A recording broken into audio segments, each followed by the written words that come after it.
నిఘరమైన నామమునకు మహిమ కలుగును గాక. హల్లెలూయా. ప్రభువైన యేసుక్రీస్తు పరిశుద్ధ నామమున చేరువచ్చిన మీకు అందరికీ ప్రభునామమున వందనాలు. దేవుని యొక్క వాక్యాన్ని మనం చదువుకుందాం.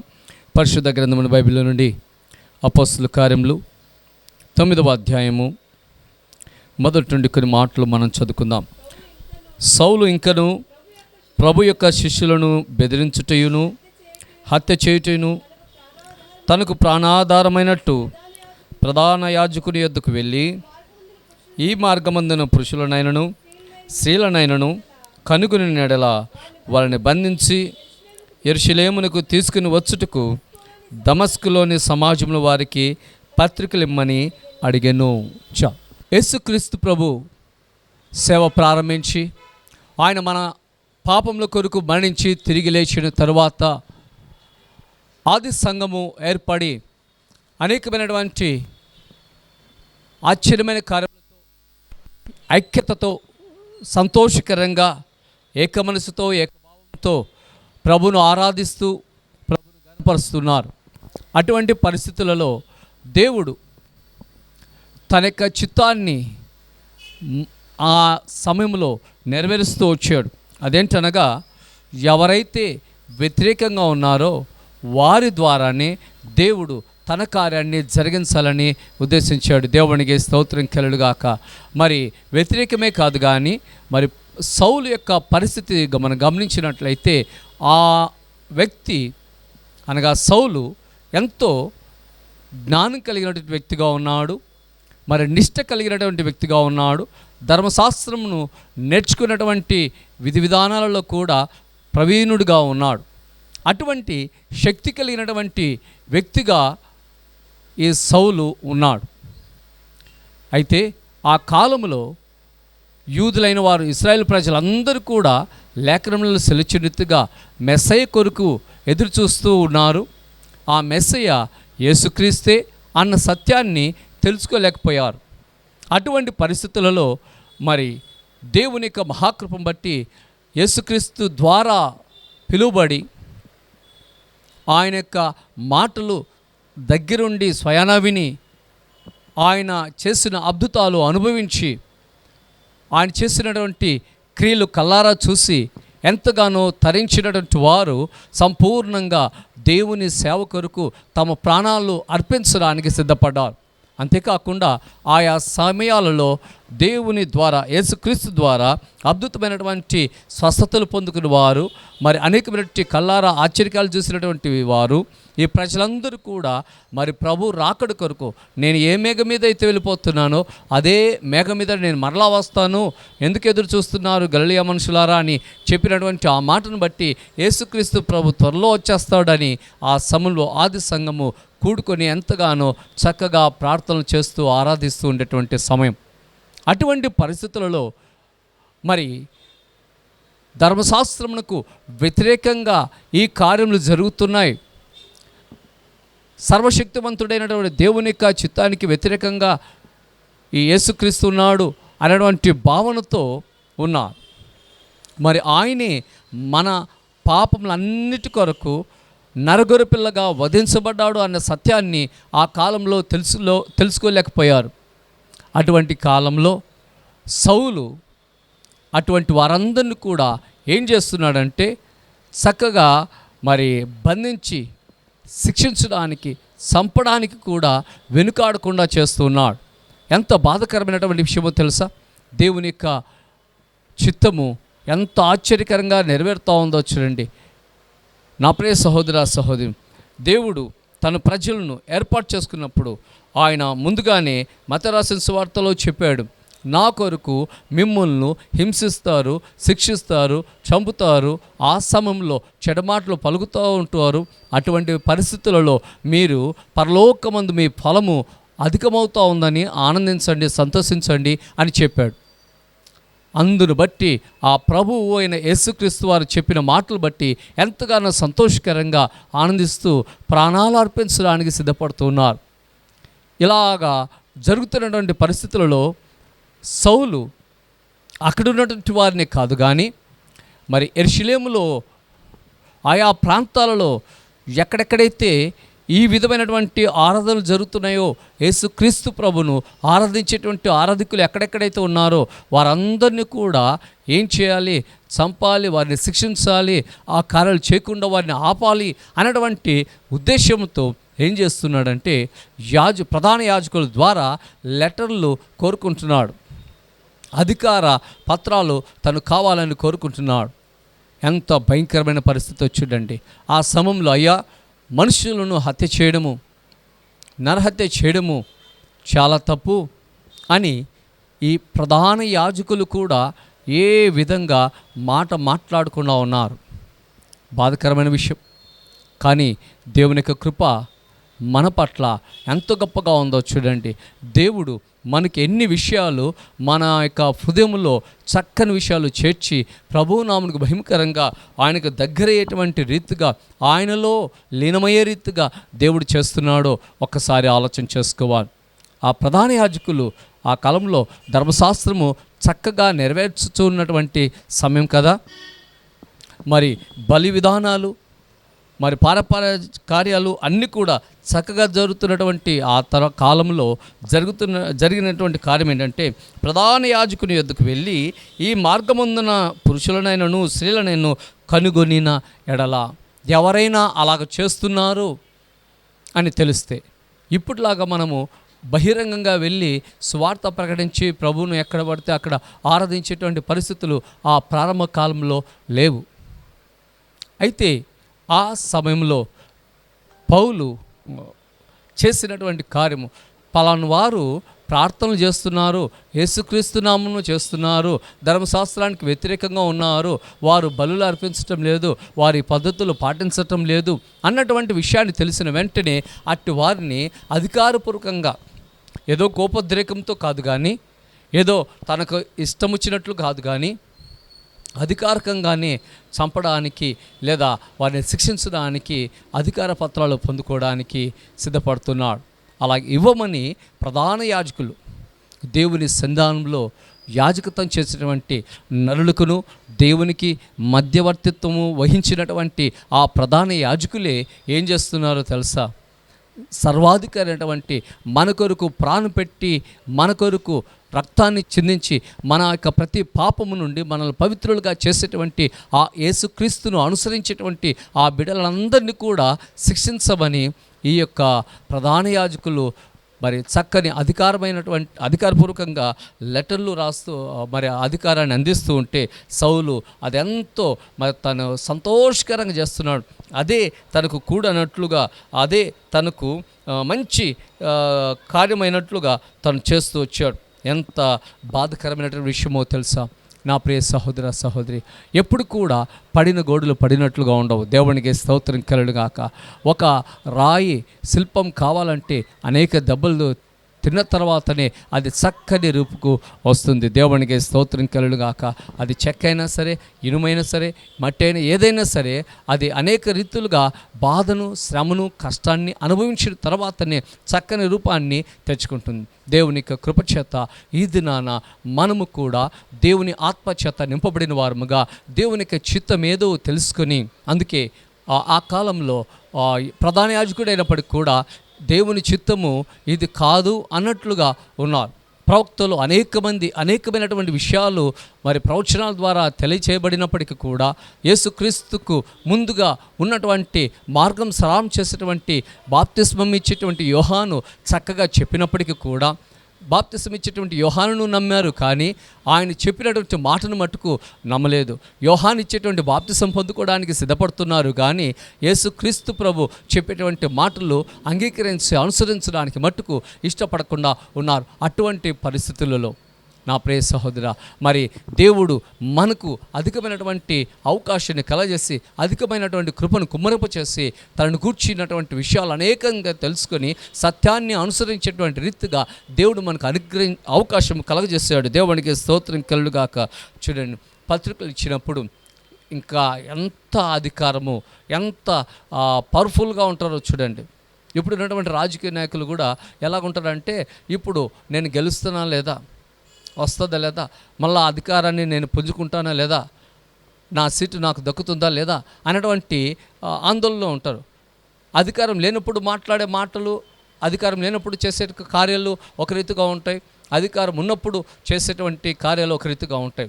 ఇక్కడ కూడా సౌలు చేసేటువంటి కార్యాలు అధికారం ఇచ్చారు కాబట్టి ప్రధాన యాజకులైన వారు ఏం చేస్తున్నారంటే వెంటనే మరి చక్కగా ఎంతో ఆనందకరంగా ఉత్సాహకరంగా 10 మందిని వెంటేసుకొని పోతూ ఉన్నాడు. ఎంత బాధకరమైన విషయమో నా ప్రియ సహోదర సహోదరి. మరి మునుపు జరిగినదే ఇప్పుడు జరుగుతుంది. దేవునికి స్తోత్రం కలుగుగాక. జ్ఞానైన సొలొమోను భక్తుడు సెలచినట్టుగా ఇప్పుడు జరుగుతున్నవి ఏవి కూడా కొత్తవి కాదు, ముందు జరిగిందే ఇప్పుడు కూడా జరుగుతూ ఉంది అన్నాడు. దేవుని ఆరాధించేటువంటి ప్రజల విషయంలో ఆయా చోట్ల అధికారపూర్వకంగానే ప్రభుత్వాలే ఏం చేస్తున్నాయంటే ప్రజలను అనగా క్రైస్తవులను హింసించమని చెప్పే రీతిగా జరుగుతూ ఉంది. ఏది ఏమైనప్పటికీ కూడా మరి ఏమాత్రము కృంగిపోకుండా, ఏమాత్రం దిగులు పడకుండా మన ప్రభువైన యేసుక్రీస్తు మన కొరకు ప్రాణం అర్పించాడు కాబట్టి మనము దేవుని కొరకు అటువంటి శ్రమలు కష్టములు అనుభవించడానికి ఏమాత్రం కూడా దిగులు చెందకూడదు. దేవునికి స్తోత్రం కలుగుగాక. చూడండి, అతను చేస్తున్నటువంటి కార్యముల గురించి దేవుడు ఎలాగ తనను పట్టుకున్నాడో ఇక్కడ మనం వివరంగా తెలుసుకుందాం. అతడు ప్రయాణము చేయుచు దమస్కును దగ్గరకు వచ్చినప్పుడు దేవునికి స్తోత్రం కలుగుగాక. ఎంత గొప్ప కార్యమో చూడండి. చూశాడు మరి ఆ సమయానికి ఎంతమంది ని చంపాడో లెక్క అయితే మనకు తెలియదు, కానీ మొత్తానికి ఇదే పని పెట్టుకున్నాడు. ఇప్పుడు కూడా అధికారపూర్వకంగా కొన్ని చోట్ల హతము చేయబడుతున్నటువంటి లేదా హతసాక్షులుగా మార్చబడుతున్నటువంటి వారి యొక్క సంఖ్యను స్పష్టంగా తెలియచేయరు. అనధికారికంగానే మరి ఆ నోట ఆ యొక్క ఈ వీడియోస్ చూసి ఓహో ఇంత భయంకరంగా ఇంత ఘోరంగా జరిగింది అన్నటువంటి రీతిగా తెలుస్తూ ఉంటుంది, కానీ అధికారంగా ఎవరు కూడా ప్రకటన చేసేటువంటి వారు కాదు. చక్కగా దేవుని యొక్క కార్యములు అనగా తన కార్యములు జరిగించాలనే ఉద్దేశం కలిగి ఉన్నాడు. దేవునికి స్తోత్రం. సహోదర సహోదరి, దేవుని యొక్క కృప చేత ఈ దినాల్లో నీవు దేనికి చేతకాని వాడుగా ఉన్నావని బాధపడకూడదు. అంతేకాకుండా నా ఉద్దేశాలు దేవుని ఉద్దేశాలు వ్యతిరేకంగా ఉన్నాయని నువ్వు ఏమాత్రం కూడా దిగులు చెందొద్దు. దేవుడు ఆశ్చర్యతగా నిన్ను పట్టుకొని తన నామునకు భయంకరంగా వాడుకుంటాడు. దేవునికి స్తోత్రం కలుగుగాక. చూడండి, అంత భయంకరంగా ఉన్నటువంటి, అంత క్రూరంగా హింసించేటువంటి, కొరడాల చేత కొట్టించేటువంటి ఆ యొక్క వ్యక్తిని ఎంత తన కార్యముల ద్వారా పట్టుకుంటున్నాడో ఒక్కసారి ఆలోచన చేసుకోవాలి. ఎందుకనగా మనము కూడా ప్రార్థన చేస్తున్నప్పుడు మనం ఎవరి గురించి అయితే ప్రార్థన చేస్తున్నామో, ఏ అంశం గురించి అయితే ప్రార్థన చేస్తున్నామో ఆ ప్రార్థనలన్నీ కూడా ఆలకించి అంగీకరించి దేవుడు తప్పకుండా గొప్ప కార్యములు చేస్తాడు. దేవునికి స్తోత్రం కలుగుగాక. అవి నీ జీవితంలో ఎంత కఠినమైనవైనా కూడా, ఎంత గడ్డు సమస్యలైనప్పటికీ కూడా వాటన్నిటి విషయంలో దేవుడు ఏం చేస్తాడు? ఆశ్చర్యరీతిగా కార్యం చేస్తాడు. మరి హతమార్చబడుతున్నటువంటి ఆ యొక్క వ్యక్తుల యొక్క కుటుంబీకులు, ఆ యొక్క వ్యక్తుల యొక్క తోబుట్టులు కావచ్చు, సంఘస్థులు కావచ్చు, ఎంతమంది దేవుని సనామంలో ప్రభువా మా కొరకు రక్తం కార్చావు కాబట్టి మేము నిన్ను సేవిస్తున్నాం, నీవు మా కొరకు అద్భుతాలు చేసావు, మా కొరకు పరలోకాన్ని సిద్ధం చేసావు, మా కొరకు మరలా రాబోతున్నాం, ఎంతో గొప్ప దేవుడు అయినట్టు నిన్ను సేవిస్తున్నప్పుడు మాకు కలుగుతున్నటువంటి ఈ ఇబ్బందులు, ఈ వ్యక్తి ద్వారా సౌలు ద్వారా కలుగుతున్నటువంటి ఈ భయంకరమైన శిక్షను మా నుండి తొలగించని ప్రార్థన చేయడం ద్వారా కాబోలు దేవుడు తన యొక్క కార్యములు జరిగిస్తూ వచ్చాడు. నా ప్రియ సహోదర సహోదరి, ఈ దినాల్లో మనకు ఏ కార్యములలో కూడా వ్యతిరేకం ఉన్నప్పటికీ వాటన్నిటినీ సరి చేయగలిగిన శక్తిమంతుడు మనకున్నాడు. దేవునికి స్తోత్రం కలుగుగాక. అయితే మరి అంతవరకు శ్రమను, శిక్షను, బాధను మనము అనుభవించక తప్పదు. వెంటనే దేవుడు అకస్మాత్తుగా ఆకాశం నుండి యొక్క వెలుగు అతని చుట్టూ ప్రకాశించెను. దేవునికి స్తోత్రం కలుగుగాక. నిజానికి అతన్ని ప్రకాశమైనటువంటి వెలుగు చేతనే కాకుండా మరి అనారోగ్యానికి గురి చేసి దీర్ఘకాలంగా తనను మంచాన పడేసి చేయొచ్చు, కానీ సౌలును మట్టుకు ఒక్కసారిగా పట్టుకున్నాడు. ఎందుకనగా ఏ కార్యమైతే దేవునికి వ్యతిరేకంగా చేస్తున్నాడో ఆ కార్యంలోనే తనను పట్టబడాలన్నది దేవునికి ఉద్దేశం. దేవునికి స్తోత్రం కలుగుగాక. ఈనాడు అదే రీతిగా దేవుడు అనేక మంది విషయాల్లో జరిగిస్తున్నప్పటికీ కూడా, అయితే దీర్ఘకాలంగా ఆయన కృపామయుడు కాబట్టి, దీర్ఘశాంతుడు కాబట్టి, నువ్వు చేస్తున్నటువంటి వ్యభిచారమును బట్టి, నువ్వు చేస్తున్నటువంటి ఆ యొక్క త్రాగుడుని బట్టి, జూదాన్ని బట్టి, భయంకరమైనటువంటి వ్యసనాలను బట్టి నీకు ఇంకా ఆరోగ్యాన్ని, ఇంకా క్షేమాన్ని, ఇంకా గౌరవాన్ని ఇస్తున్నప్పటికీ కూడా నాకేం కాదులే అన్నట్లుగా ఉంటున్నారు. నా ప్రియ సహోదర సహోదరి, జాగ్రత్త సుమా. దేవుడు తప్పకుండా నిన్ను పట్టుకుంటాడు. నేను పట్టుకొని తన పని కొరకు వాడుకుంటాడు. దేవునికి స్తోత్రం కలుగును గాక. ఈ దినాన నీవు ఏ పరిస్థితిలో ఉన్నావో, ఒకవేళ దేవుడు పట్టుకొని ఇక నిన్ను మంచానికి అంటజెప్పాడేమో, మంచం పట్టించాడేమో, అయితే నువ్వు దేవుణ్ణి ప్రార్థించినట్లయితే తప్పకుండా ఆ దినాన ఎలాగైతే తన చుట్టూ ప్రకాశమైన వెలుగు ప్రకాశించి తనను దేవుడు పట్టుకున్నాడు, గుడ్డివానిగా చేశాడో, అదే రీతిగా ఇంతవరకు నీకున్నటువంటి గుడితనము తొలగిపోయే రీతిగా, నీ మనోనేత్రాలు వెలిగించబడే రీతిగా దేవుడు కార్యం చేయునుగాక. దేవునికి స్తోత్రం. చూడండి, వెంటనే అప్పుడతడు నేల మీద పడి దేవునికి స్తోత్రం కలుగునుగాక. ఎప్పుడైతే ఆ వెలుగు చేత పడగొట్టాడు, తన వెలుగు సత్క్రియలకు గుర్తు. దేవుడు తన యొక్క మహిమ కార్యాలు కనపరిచే రీతిగా, అంతటిని స్పష్టంగా గుర్తించే రీతిగా తన చుట్టూ శరీర సంబంధమైనటువంటి వెలుగు ప్రకాశింపచేసి, తన యొక్క శరీర సంబంధమైనటువంటి కండ్లకు గుడ్డితనం కలుగజేసి, తన మనోనేత్రాలు వెలిగించబడే రీతిగా దేవునికి స్తోత్రం కలుగునుగాక. నా ప్రియ సహోదర సహోదరి, దేవుని యొక్క కృప చేత ఈ దినాన నేను నేర్చుకోవాల్సిన విషయం ఏంటంటే, ఈ దినాన మనమందరం కూడా ఎటువంటి పరిస్థితులు ఉన్నప్పటికీ కూడా ఆయన తప్పక మనందరినీ కూడా ఆయన చిత్తానుసారంగా నడిపించడానికి, ఆయనకు వ్యతిరేకం చేసే ప్రతి కార్యాన్ని వెంటనే నిలిపివేసే రీతిగా చేయడానికి నన్ను ఇబ్బందికి, బాధలకు, సమస్యలకు గురి చేస్తున్నాడన్న సత్యాన్ని తెలుసుకోవాలి. దేవునికి స్తోత్రం కలుగునుగాక. చూడండి, వెంటనే అతను కింద పడిన వెంటనే దేవుడే మాట్లాడుతున్నాడు. దేవునికి స్తోత్రం కలుగునుగాక. ఎవరైనా దెబ్బతిన్నప్పుడు వెంటనే ఎవరన్నా నన్ను కొట్టింది అనాలి.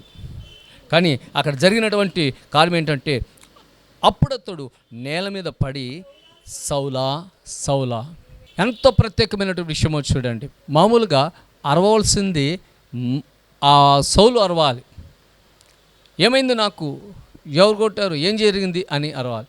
కానీ దేవుడు వెంటనే నీతో మాట్లాడాడు.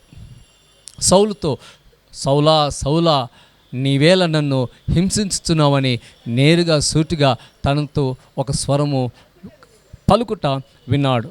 నా ప్రియ సహోదర సహోదరి, నీవు వ్యాధితో, బాధతో, సమస్యలతో, ఇబ్బందుల్లో గురవుతున్నప్పుడు దేవుని యొక్క స్వరము నీవు మొరపెట్టక మునిపే ఆయన నీతో మాట్లాడుతున్నాడు. దేవునికి స్తోత్రం కలుగునుగాక. మన అక్కర్లన్నీ ఎరిగిన దేవుడు మనం మొరపెట్టకుండానే ఆయన మన కొరకు సమస్తాన్ని కూడా సిద్ధం చేసి ఏం చేస్తున్నాడంటే, మనకు తన స్వరాన్ని నీవు ఆలోచన చేయకముందే ముందుగానే వినిపిస్తున్నాడు.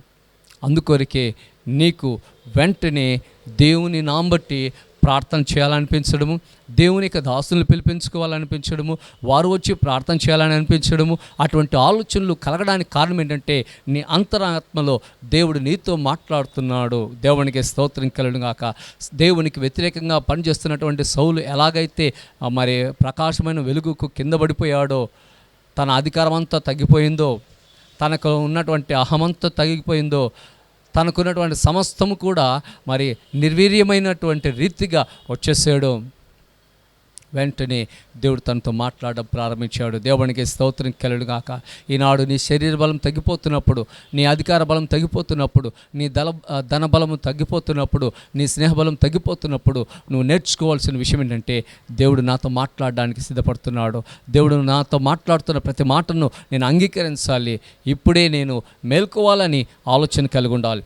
సౌలు యొక్క పరిస్థితి చూస్తే వెంటనే ఒక స్వరం విన్న వెంటనే తను ఎవరు ప్రభువా అన్నాడు. దేవునికి స్తోత్రం కలుగునుగాక. మామూలుగా కనిపించినటువంటి స్వరం వినబడితే ఎవరు ఎవరు అంటారు, లేకపోతే గర్వంగా అయితే ఎవడరా అంటారు. కానీ ఎంత గౌరవంగా వచ్చేస్తుందో, తనలో ఉన్న గర్వము, పొగరు సమస్తం కూడా అహం తొలగిపోయింది. దేవుని కొరకు సిద్ధపడుతున్నటువంటి మనలో ఇటువంటి గర్వాలు, ఇటువంటి అహము ఏవి కూడా ఉండకూడదు. దేవునికి స్తోత్రం కలుగునుగాక. సౌలు వెంటనే ఎంతో గౌరవంగా పిలుస్తున్నాడు. చూడండి, ప్రభువా నీవెవడవు అని అడుగుగా, దేవునికి స్తోత్రం కలుగునుగాక. నీవు ఎవడవు? ప్రభువా అనేటువంటి మాట ఎవరిని అనాలంటే పరిపాలించేటువంటి వారిని ప్రభువు అంటారు. మరి ఎవరో తెలియకుండానే తన నోట ఆ పదం వచ్చింది అంటే ఎంత ఘనమైనటువంటి విషయమో. దేవునికి స్తోత్రం కలుగునుగాక. ఒక్కసారి అందుకే చాలామంది ఎప్పుడు లేనటువంటి వ్యక్తి, నా భర్త ఈరోజు అంతవరకు తాగి ఉన్నటువంటి వ్యక్తి ఇప్పుడు యేసు రక్తం చేయని చెప్పుకుంటున్నాడు, ఇప్పుడు మోకరిస్తున్నాడు, ఇప్పుడు హల్లెలూయా చెప్తున్నాడు, ఇప్పుడు కొద్దిగా పాట పాడుతున్నాడు. ఆ చక్కని పదాలు ఆ వ్యక్తి నోట రావడము చాలా ఆశ్చర్యం అనిపిస్తుంది. దేవునికి స్తోత్రం కలుగును గాక. ఇటువంటి విషయాలు నీ యొక్క జీవితంలో, నీ కుటుంబీకుల యొక్క జీవితంలో జరుగుతున్నాయంటే నువ్వు గ్రహించవలసింది, దేవుడు నిన్ను పట్టుకున్నాడు, నీ కుటుంబీకులు పట్టుకున్నాడు అన్న సత్యాన్ని తెలుసుకోవాలి. దేవునికి స్తోత్రం కలుగును గాక. వెంటనే ప్రభు సెలవుస్తున్నాడు, నీవు హింసించుచున్న యేసును. దేవునికి స్తోత్రం కలుగును గాక. నిజానికి ప్రత్యేకంగా రానువారు ఉన్నారు.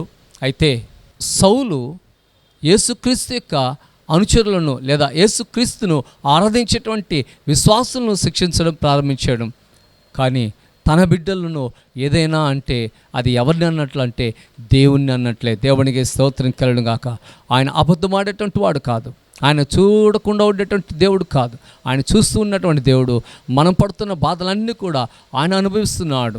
ఎవరైతే ఆయన కాడి మోస్తున్నారో ఆ కాడి మోస్తున్న సమయంలో కలుగుతున్న భారమంతా కూడా, బాధంతా కూడా, శ్రమంతా కూడా, కష్టమంతా కూడా ఆయన మనతో పాటు పాలి భాగస్థుడుగా ఆయన భరిస్తూ ఉన్నాడు. దేవునికి స్తోత్రం కలుగును గాక. కారణం ఏంటంటే, కాడి అన్నప్పుడు 2 ఎద్దులు ఎలాగైతే ఉంటాయో కాడెద్దులు అంటారు. ఒకవైపు ఒక ఎద్దు, మరోవైపు ఒక ఎద్దు. నీవు ఆయన కాడి మోస్తూ ముందుకు సాగుతూ శ్రమలు అనుభవిస్తున్నావు, కొరతలు అనుభవిస్తున్నప్పుడు అవన్నీ కూడా ఎవరు అనుభవించాలి? ఖచ్చితంగా ప్రక్కనున్నటువంటి మనతో పాటు తన కాడిని మనం ఎత్తుకున్నాం కాబట్టి ఆయన కూడా ఆ బాధను అనుభవిస్తున్నాడు. అందుకే సౌలుతో ఆ మాట అన్నాడు. దేవునికి స్తోత్రం కలుగును గాక. నీవు హింసించుతున్న యేసును.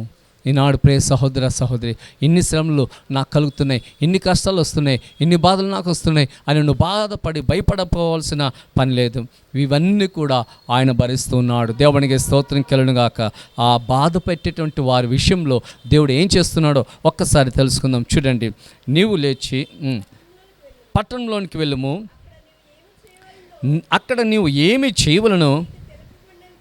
దేవునికి స్తోత్రం కలుగును గాక. నా ఇష్టం వచ్చినట్లు నేను చేస్తాను అనడానికి లేదంట. దేవుని యొక్క చిత్త ప్రకారంగా నీవు ఏం చేయాలో అది నీకు తెలియచేపబడుతుంది. నా ప్రియ సహోదర సహోదరి, దేవుడు నీకున్నటువంటి సంతోషాలు, నీకున్నటువంటి ఆనందాలు, నీకున్నటువంటి విలాసాలు, నీకున్నటువంటి సమస్యలు ఎన్ని కూడా తొలగించేస్తున్నాడు. అంటే కారణం ఏంటంటే అవి నీకు శాశ్వతమైనవి కాదు అని గుర్తు చేయడానికి, అవి నాతో ఉండాలి అనుకున్నటువంటి వారికి అక్కలేని విషయాలు అని ప్రభు జ్ఞాపకం చేస్తున్నాడు. దేవునికి స్తోత్రం కలుగును గాక. అందును బట్టి సౌలు చేస్తున్న కార్యంలో అడ్డగించి నువ్వు ఏమైతే చేయాలో అది ఇప్పుడు నీకు బోధించబడుతుంది, నువ్వు పలానా పట్టణానికి వెళ్ళు. దేవునికి స్తోత్రం కలుగును గాక. ఎంత చక్కగా దేవుడు మాట్లాడుతున్నాడు చూడండి. అతనితో ప్రయాణము చేస్తున్న మనుషులు ఆ స్వరం వినిరి కానీ ఎవరిని చూడక మౌనులై నిలబడిరి. ఒక విషయాన్ని నేను జ్ఞాపకం చేసుకోవాలి. ఈ మాట ఎందుకు వ్రాయబడింది? వాళ్ళు ఇంటి ఎంత, వినకపోతే ఎంత? బాగా గమనించాలి ఈ విషయాన్ని. నీతో పాటు ఇంతవరకు సహచరులుగా జీవించినట్టు వారు, నీ స్నేహితులు కావచ్చు, నీ బంధువులు కావచ్చు, నీ కొలీగ్స్ కావచ్చు, ఎవరైనా కావచ్చు, నీవు ఎప్పుడైతే ప్రభు వైపు తిరిగి ప్రభు యొక్క చిత్తాన్ని చేయాలనే ఉద్దేశం కలిగి ఉన్నావో అప్పుడు ఇక వారిని పట్టించుకోవాల్సిన పని లేదు. దేవునికి స్తోత్రం కలుగును గాక. అయితే వారు గురించి వ్రాయబడిన మాట ఏంటంటే, వారు ఆ స్వరం విన్నారు కానీ ఎవరిని కూడా చూడలేదు. కానీ పౌలు చూసే రీతిగా దేవుడు తన యొక్క మనోనేత్రాలు తెరిచాడు. దేవునికి స్తోత్రం కలుగును గాక. ఇతరులు అంత త్వరగా ప్రభు వైపు రాలేకపోవచ్చు, అయితే దేవుడు నిన్ను మొదటగా పట్టుకున్నాడు కాబట్టి నువ్వు త్వరగా ప్రభుని చూడగలుగుతావు. దేవునికి స్తోత్రం కలుగును గాక. చూడండి, వినిరి కానీ ఎవరిని చూడక మౌనులై నిలబడి. సౌలు నేల మీద నుండి లేచి కన్నులు తెరిచినను ఏమీ చూడక. దేవునికి స్తోత్రం కలుగును గాక. ఎంత గొప్ప విషయము!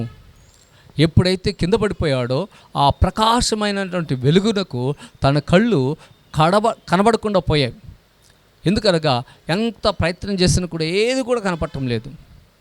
అయితే అట్టి పరిస్థితులలో తను ఇక తన మనసులో ఉన్నటువంటి ఆ వ్యతిరేకత అంతా కూడా ఆ 3 దినాలలో సంపూర్ణంగా తొలగించుకునే అవకాశము దేవుడు కలగజేశాడు. దేవునికి స్తోత్రం కలుగును గాక. ఎప్పుడైతే సంపూర్ణంగా తన హృదయంలో ఉన్నటువంటి వ్యతిరేకత అంతా కూడా కడగబడిందో అప్పుడు మరలా చూపు చక్కగా వచ్చింది. దేవునికి స్తోత్రం కలుగును గాక. అది దేవునికి నాంబట్టి దైవజనులు ప్రార్థన చేయడం ద్వారా దేవునికి స్తోత్రం కలుగును గాక. చూడండి, అతడు 3 దినములు చూపు లేక అన్నపానం ఏమీ పుచ్చుకొనక ఉండెను. చూపు లేదు, ఆహార పానాలు లేవు. ఎందుకు లేవు అంటే తను వెంటనే ఆ పడిన వెంటనే చూపు కనబడకుండా ఉన్న సమయంలో ఒక్క తీర్మానం చేసుకున్నాడు. ఏంటంటే, నేను సంపూర్ణంగా మార్చబడాలి, పరిపూర్ణ పరిశుద్ధతలోకి రావాలి, దేవుని యొక్క చిత్తము ఏదో తెలుసుకొని దాన్ని చేయాలి, అప్పుడు నేను నిరంతరము నిలుస్తాను. దేవునికి స్తోత్రం కలుగును గాక. ఈనాడు చాలామందికి దేవుని యొక్క చిత్తం తెలిసినప్పుడు కూడా దాన్ని చేయడము పక్కన పెట్టేస్తారు. దేవుని చిత్తం తెలిసినప్పుడు కూడా దాని జోలికి వెళ్ళరు. దేవుని చిత్తం తెలిసినప్పుడు కూడా అది పాటిస్తే ఎంత, పాటించకపోతే ఎంత అనే రీతిగా ఉంటారు. ఎప్పుడూ జరిగేదానికి ఇప్పుడు ఎందుకు పాటించడంలే అనే ఆలోచన కలిగి ఉంటారు. నా ప్రియ సహోదర సహోదరి, సౌలు ద్వారా నేను నేర్చుకోవాల్సిన విషయం ఏంటంటే, మనం హృదయం శుద్ధీకరించబడిన తర్వాతనే మనం తిరిగి చక్కగా ఈ లోకాన్ని చూడగలుగుతాం, ప్రభువును చూడగలుగుతాం. దేవునికి స్తోత్రం కలుగును గాక. దమస్కులో అననీయ అను ఒక శిష్యుడు ఉండెను. ప్రభువు దర్శనమందు అననీయ అని అతని పిలువగా అతడు, ప్రభువా ఎదుగో నేనున్నానను. దేవునికి స్తోత్రం కలుగును గాక. నిజానికి అటువంటి వ్యక్తులు మారుతున్నప్పుడు, అంత భయంకరంగా హింసించి శిక్షించినటువంటి వ్యక్తులు మారుతున్నప్పుడు ఆ వ్యక్తులతో మాట్లాడడానికి కానీ, వాళ్ళ దగ్గరికి వెళ్ళడానికి కానీ, వారిని చేర్చుకోవడానికి కానీ చాలా భయం వస్తుంది. ఎందుకంటే మునుపు మన కళ్ళల్లో, మన జీవితంలో, మన హృదయంలో చిరస్థాయిగా వారు ఆ భయంకరమైనటువంటి రీతిగానే రూపు మన హృదయంలో స్థిరపడిపోయింది. అననీయ విషయంలో కూడా, ఈ దైవజనుని విషయంలో కూడా అలాగే జరిగింది. సౌలు స్థితిని గురించి, అమ్మో ప్రభువా, ఏంటి నువ్వు మాట్లాడేది, నువ్వు చెప్తున్న విషయము నేను నమ్మలేకపోతున్నాను, అతన్ని నా ఇంటి దగ్గరికి ఎందుకు పంపిస్తావు నాయనా, వద్దొద్దయ్యా అని భయపడిపోతున్నాడు.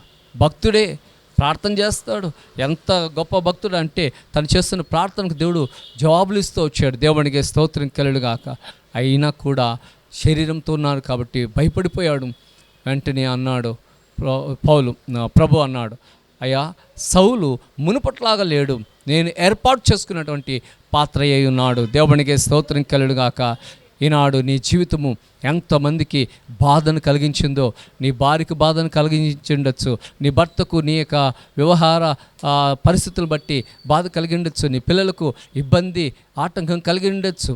అయితే ఇప్పటి నుండి వారిలో భయానంతా కూడా తొలగించబడే రీతిగా నీ పరిపూర్ణమైనటువంటి పరిశుద్ధమైన ప్రవర్తన వారి ఎదుట కనపరచాలి. దేవునికి స్తోత్రం కలుగును గాక. సౌలు చేసిన పని అదే. అననీయ దగ్గరికి వచ్చిన తర్వాత అననీయ మరి ఏ విధంగా కూడా మరి ఇబ్బంది పెట్టకుండా తను ప్రార్థనలోనే గడుపుతూ వచ్చాడు. ఆ 3 రోజులు ఉపవాసమైన తర్వాత ప్రార్థన చేసినప్పుడు వెంటనే కండ్లల్లో నుండి పొరల వంటివి రాలిపోయాయి. దేవునికి స్తోత్రం కలుగును గాక.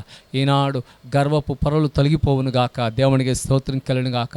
ఆటంకాలు అన్నీ కూడా దేవుడు నీకు తొలగించి చక్కగా ప్రభువును చూసేటువంటి, ప్రభు యొక్క కార్యాలు కనుగొనేటువంటి రీతిగా దేవుడు నిన్ను చేయునుగాక. దేవునికి స్తోత్రం. చూడండి, ఇంత గొప్ప కార్యం జరగడానికి కారణం ఏంటంటే, మునుపు అనేక మంది శ్రమలు, బాధలు, కష్టములు, ఇబ్బందులు అనుభవించారు. అందును బట్టి సౌలు అనేటువంటి వ్యక్తి ఒకరు మార్చబడ్డారు. అటువంటి భయంకరంగా హింసించినటువంటి సౌలు మార్చబడడం ద్వారా అనేక వేల మంది రక్షించబడడానికి కారణమైంది. దేవునికి స్తోత్రం కలుగును గాక. ఎందుకనగా తను అనుభవించాడు.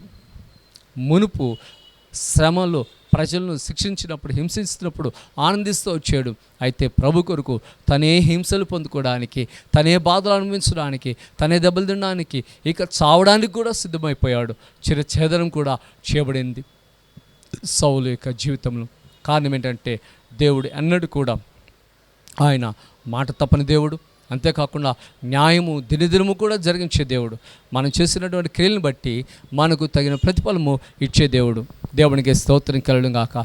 నేను ప్రభుని నమ్ముకున్నాను కదా, నాకు అన్నీ మేలు జరగాలి కదా, నేను ప్రభుని నమ్ముకున్నాను కదా, నాకు అన్ని లాభాలే ఉండాలి కదా, నేను ప్రభుని నమ్ముకున్నాను కదా, నాకు మంచి ఆరోగ్యము ఉండాలి కదా, నీకు ఇచ్చినటువంటి ఆరోగ్యాన్ని బట్టి, దేవుడు నీకు ఇచ్చినటువంటి క్షేమం బట్టి, దేవుడు నీకు ఇచ్చిన ధనాన్ని బట్టి, దేవుడు నీకు ఇచ్చినటువంటి సౌఖ్యాలను బట్టి ఎంతగైతే దేవుని కార్యంలో నిర్లక్ష్య పెట్టావో, దేవుని ప్రజలకు ఇబ్బందికరంగా జీవించావో, వాటన్నిటిని బట్టి తగిన రీతిగా నీ ధనాన్ని, నీ ఆరోగ్యాన్ని లేకుండా నీకు చేసినప్పటికీ కూడా నీకు నిత్య జీవం అన్నది అనుగ్రహించడానికి ప్రభు అలాగ చేస్తున్నాడు. దేవునికి స్తోత్రం కలుగుగాక. అట్టి కృపతో దేవుడు మనలందరినీ నింపి తన నామమునకు మహిమకరంగా వాడుకొనుగాక. ఆమెను ప్రార్థన చేద్దాం. ప్రేమ కలిగిన మా దేవా, నీ ఘనమైన నామమునకు స్తుతి స్తోత్రాలు వందనాలు చెల్లించుకుంటున్నాం. నీకు మహాకృప చేత మమ్మల్ని అందరినీ కూడా సజీవులకు ఉంచిన దేవాన్ని స్తోత్రం. మరలా ప్రేమిడలతో ఇలాగున నా తండ్రి కలిసి నీ నామను స్తుతించి మహింపరచడానికి, నీకు మాటలు వినిపించడానికి ఇచ్చిన కృపకై నీ స్తోత్రాలు. విన్న ప్రతి ఒక్కొక్కరికి జీవితాలలో నీవే అద్భుతమైనటువంటి రీతిగా ఘనమైన కార్యములు జరిగించమని వేడుకుంటున్నాం. అయ్యా, ఎంత బాధను కలగజేసేటువంటి రీతిగా వారి కుటుంబాలలో ఉన్నారో నీకు తెలియని మా ప్రభా, సౌలు లాంటి జీవితం కలిగిన వారు ప్రభా, అటువంటి వారందరినీ కూడా నీవే సంపూర్ణంగా మార్చి మహిమకరంగా వాడుకోమని వేడుకుంటున్నాం. అయ్యా, సౌలును మా తండ్రి పౌలుగా మార్చి నీ కొరకు బలమైన పాత్రగా, పరిశుద్ధమైన పాత్రగా, మా ప్రయోజకరమైన పాత్రగా వాడుకునే రీతిగానే ఇంతవరకు అయా రిటైర్మెంట్ వచ్చే పరిస్థితి వచ్చినప్పటికీ కూడా ఇంకా అనేక మంది నా తండ్రి మారకుండా ఉన్నారు. రిటైర్డ్ అయిపోయినా కూడా నా తండ్రి పిల్లలకు పెళ్ళిళ్ళు చేసినప్పటికి కూడా ఇంకా మారకుండా ఉన్నారు. అటువంటి భయంకరమైన పరిస్థితుల్లో ఉన్నటువంటి వారికి జీవితాలు ఈ దినం నుండి మార్చబడును గాక. నీకే స్తోత్రం. అయ్యా, వారికి ప్రవర్తన విధానం, వారికి ఆలోచన విధానం పరిపూర్ణంగా మార్చబడి పరిశుద్ధపరచబడి నేను చూచే రీతిగా పరిశుద్ధమైన జీవితం జీవించే కృపను వారికి అనుగ్రహిస్తేందుకు నీ స్తోత్రాలు చెల్లించుకుంటున్నాం. మహాపరిశుద్ధుడా, నీ యొక్క కృపలో ప్రతి ఒక్కరిని కూడా నీ రాకడకు సిద్ధపరచండి. నీ యొక్క నామ మహిమార్థంగా త్వరలోనే మా ప్రభా ఇక మందిర నిర్మాణ కార్యములకు కూడా త్వరలో సంపూర్తి చేయడానికి తగిన ఆర్థిక సహాయాన్ని మీరు సమకూర్చండి. తగినటువంటి మా ప్రభా అధికారులను మీరు అనుకరించి దీవించి బయలుదేరింపండి. ఈ సమయంలో చేసి నీ మనవులు ఆలకించి అంగీకరించి నీ నామకు మహిమకరంగా వాడుకుంటారండి. మా ప్రభువుని ప్రియకుమారుడైన యేసుక్రీస్తు దివ్యమైన నామమున అత్యున్నతంగా అడిగి పొందుకొని దీవిస్తున్నాం తండ్రి. ఆమేన్.